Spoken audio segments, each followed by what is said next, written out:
Muy buenos días. Un saludo al misionero Miguel Bermúdez Marín. Good morning. Greetings to missionary Miguel Bermúdez Marín and to all the ministers, brothers and sisters gathered there in Tinaquillo, Cojedes State in Venezuela, and to all those who are connected through the satellite Amazonas and the satellite Eutelsat 8. Today, Saturday, December 28th of this year, 2024. You may please be seated if you're so kind. It is truly a great blessing and a privilege to be able to greet all of you and to wish you a prosperous year 2025. Today is the last Saturday of this year 2024, and tomorrow is the last Sunday. We still have a few days left of this year 2024, where we are expecting great blessings from the Lord. In the message that Dr. William Soto Santiago preached to us, which speaks to us in the message, the mysteries and the blessings contained in the evangelization and in the 10th vision at the last day, which was preached on Tuesday, July 31st of 2007 in Buenos Aires, Argentina. Dr. William Soto Santiago tells us there, remember that the seventh seal is like a rocket. It explodes at a certain height, and then it explodes higher, and then the higher the explosion, the farther away it can be seen. Notice, it is exploding at a height that is seen only in a certain area. Then, higher up, you can see from that area that was seen, plus the area that is seen above. In other words, visibility is added higher and higher, more and more groups see it.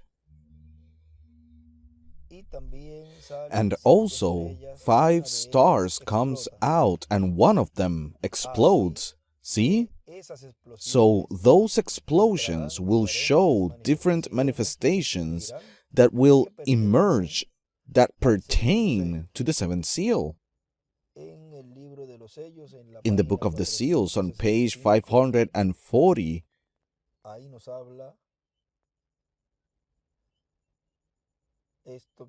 there it tells us what our brother William is telling us. Brother Branham says, it is just like firing a rocket into the air. He writes, Christ, and that rocket explodes here, and it goes up and then explodes again. There on the right he writes, the Son of Man equals seventh seal, fifth Elijah, second Moses, and second Jesus. It puts out 5 stars. One of those stars, and he writes Elijah, explode and blows out 5 stars from it. And then one of them starts, and he writes Moses, explodes and blows out 5 stars from it. See, it fades on out. That's what the seventh seal. It just ends the time for the world. It ends the time for this, it ends the time for that, it ends the time for this, it ends the time for that. Everything just ended up on that seventh seal. Now, how is he going to do it? That's what we do not know, isn't it?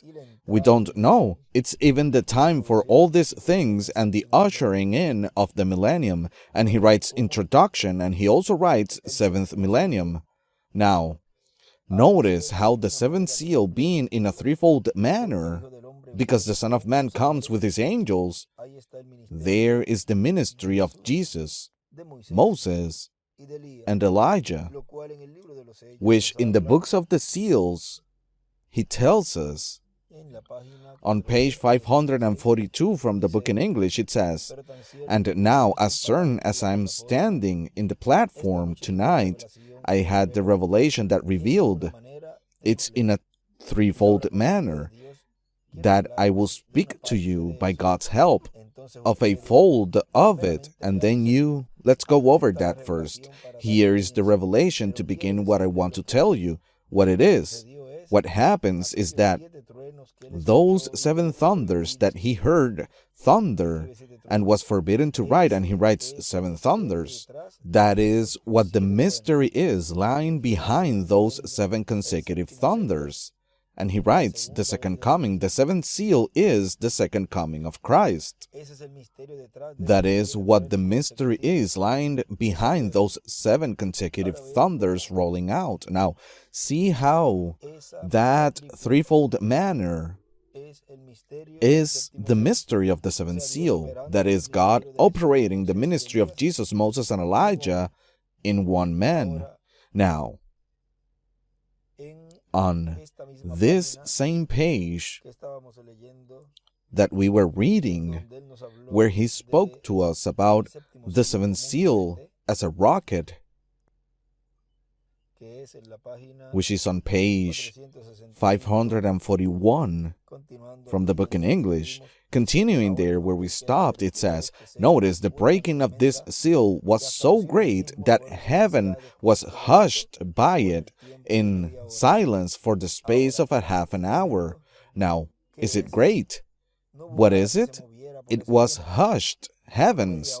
There was not a thing moved for a half an hour.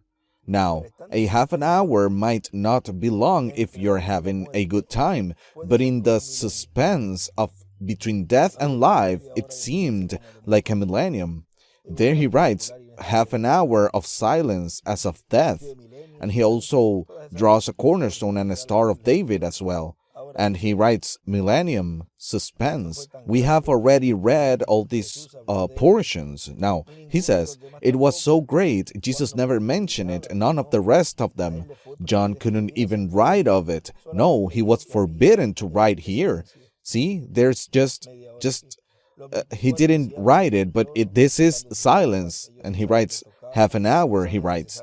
And the 24 elders that stood before God, they're harping with their harps. They quit playing their harps. The angel hushed their singings in heaven. Think, the holy cherubims and seraphims that Isaiah saw in the temple with 3 sets of wings, 2 over his face and 2 over his feet and flying, and he's day and night there before God singing, holy, holy, holy is the Lord God Almighty. And even when they walked in or come in the temple, the posts of the temple moved with their presence. And he writes there, Revelation 11, 19 and 15. And these holy seraphims hushed up, angels quit singing, fly into the presence of God, singing, holy, holy, holy. They shut up. No angels singing, no praises, no altar service, no nothing. There was silence, hushed, deadly silence in heaven for half an hour. And he draws a Star of David on the left, and on the right he writes, silence for half an hour. All the host of heaven was silent for this half hour when this 7th seal mystery of the book of redemption was break open. Do you remember when he said that the half hour of silence was not yet started, but it would start? And notice that the half hour corresponds to the dispensation of the kingdom. Therefore, in many messages, he spoke to us about what the dispensation of the kingdom would be, the age of the cornerstone, and all that will be taking place at that time, as also Reverend William Branham spoke of him taking the title deed, bringing it to the earth, opened in his hand, and giving it to a man, and him changing from lamb to lion, and all of that. But notice, all he was bringing was the revelation of what would be at the time when that would happen. So also our brother William, He was speaking to us and showing us what it would be and how his coming would be. And he showed by the scripture the entire fulfillment of the seventh seal and how that mystery was going to unfold in the midst of the church bride, which he would come as a thief in the night. He would come in a way that many didn't expect it. And he would come in a way in which the same thing that happened in the time of Jesus would take place in a construction worker. When he said, what if God fulfills his coming in a construction worker too? Many would miss it, even the very believers of the message. But for the elect, they would know that mystery and they would receive it because they would be seeing the one behind that instrument, the one behind that veil of flesh, which is the fulfillment of the angel who was different from the rest, the fulfillment of the coming of the Son of Man with his angels to bring them the faith to be transformed and raptured. The chosen one who would be transformed and taken to the marriage supper of the Lamb is the one who would receive his coming and receive the blessings of his coming. The one who will not be transformed will not receive it, will not believe the fulfillment of his coming, as simple as that. Now, see that he goes on to say, all the host of heaven was silent for this half hour when this seventh seal mystery in the book of redemption was broke open. Think of it, but it's broken. The Lamb breaks it. You know what? They were awed by it. I believe they didn't know. There it was. They just stopped. Why? What is it? And he writes there, reverential fear. Now, look, this seventh seal, which has been announced since Genesis, in other words, the seventh seal, what it says there in the book of the seals, look, it says, now the 8th chapter only reveals the scene of the seventh seal, where nothing else is revealed. Now, nothing is not revealed in the seventh seal. Now, has nothing to do with the 7th chapter of Revelation. It's revealing of the seventh seal. It's perfectly mute.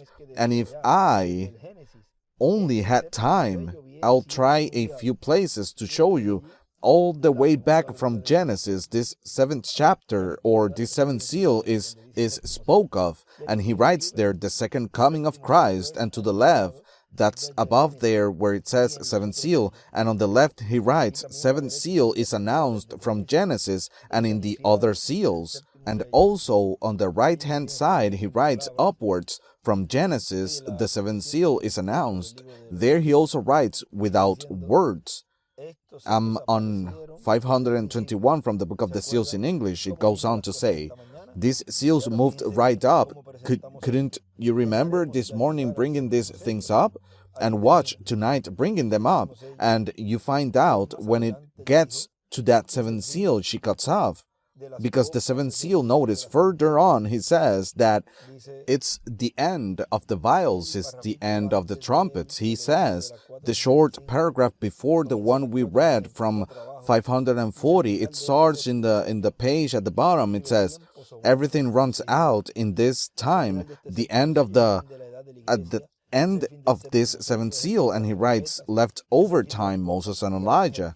Notice, it is the end of the church age. It is the end of the 7th seal. It is the end of the trumpets. It is the end of the vials, and even end the ushering in of the millennium. That's on the 7th seal. Now, see, the 7th seal ends the dispensation of grace and begins the dispensation of the kingdom. That is, it introduces the millennium, being in these earthly bodies.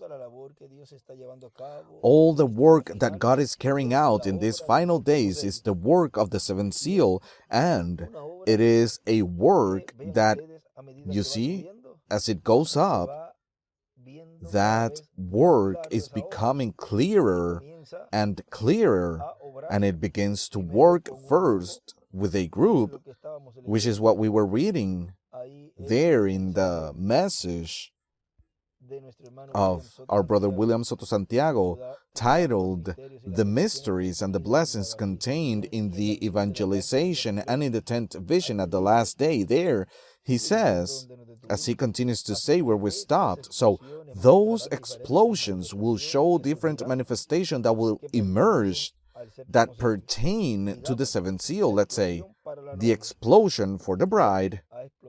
See, it has exploded for the bride. How? In the revelation of what is his coming, giving the rapturing faith to the bride, the one who will be raptured, the one who will be transformed, the bride knowing him at his coming with a new name. Then he says, the explosion for the foolish virgins. Notice, and it's already interlacing that explosion as well. He goes on to say, the explosion for the foolish virgins, the explosion for the world, for the Jews, including all of them. All of that is also interlacing because the third pool is for all groups. All groups will listen. Those who have not heard yet, the groups of the bride, of the foolish, of the lost, of the 144,000, all will hear the voice of the Son of Man, the voice of the Lord at his coming, because in the third pool, they all have to recognize him. Some recognize him for transformation, others recognize him and will have to give their lives in the Great Tribulation, and others recognize him for condemnation. You see, each one will recognize him and will receive that for which they have already been preordained, for those blessings or those curses. For he comes with blessing and with curse, blessing for those who receive him, and curse for those who reject him. Let's say the explosion for the bride, the explosion for the foolish virgins, the explosion for the world, for the Jews, including all of them. In other words, it will cover everything, all humanity, the whole world. But it has to, at every moment that an explosion arises, a work or labor arises, where that labor will be linked to the seventh seal. Now, notice how the seventh seal has different phases, different work in impacting the entire planet Earth, the heavens and the earth as well. Look, it impacts heaven because what was taking place there in heaven for so many years, thousands of years, that ceased. The things that were taking place in heaven ceased to take place. There we see heaven being impacted by the seventh seal and the earth being impacted at his coming in and through that work. Notice, and it is impacting the groups, all the groups, and the least or the most will always end up listening to that voice, either to receive blessing or to receive curse. We have seen the work of the seventh seal at the end of time. That has been our topic in this short talk of this occasion, the work of the seventh seal at the end of time. May God bless you and keep you, and may you continue to have a happy day full of God's blessing. And tomorrow we will be seeing each other in tomorrow's activity. Arrive early. We are going to try to start a little before 10, because tomorrow's message is a bit long, and we want to make good use of it that day. So we will be starting a little bit before 10. So try to arrive early so we can start a little bit before 10 in the morning. May God bless you and keep you all.